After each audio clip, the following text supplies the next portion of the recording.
Hi, I'm Kayla. I'm a student at Delta College in the Physical Therapist Assistant Program. I'm going to show you how to measure flexion and extension for the metacarpal phalangeal joint, the proximal interphalangeal joint, and the distal interphalangeal joint.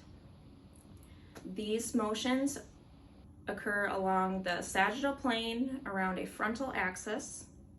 The main muscle movers are the flexor digitorum profundus and the extensor digitorum. For the arthrokinematics of this movement, I'm going to show you here on this hand.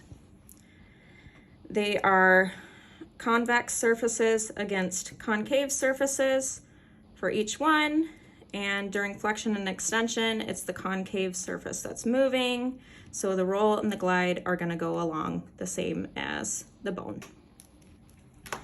For the testing position, Caroline's already in it here. The forearm is resting on a flat surface, halfway between supination and pronation. You make sure that the wrist is at 0 degrees, flexion and extension, and that the hand is in a loose open pack position. For stabilization of each of these, you're just going to hold proximal to the joint for each one. For testing, I will show you with the MCP joint, and it's going to be similar with each one. So for each joint, the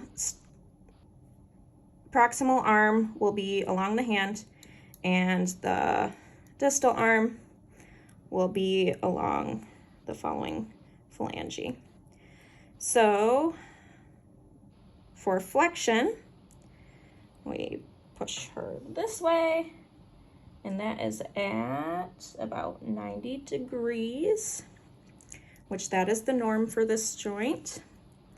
To measure extension for each of these joints, you put the fulcrum of the goni on the ventral side of the joint, and we're going to move her into extension here,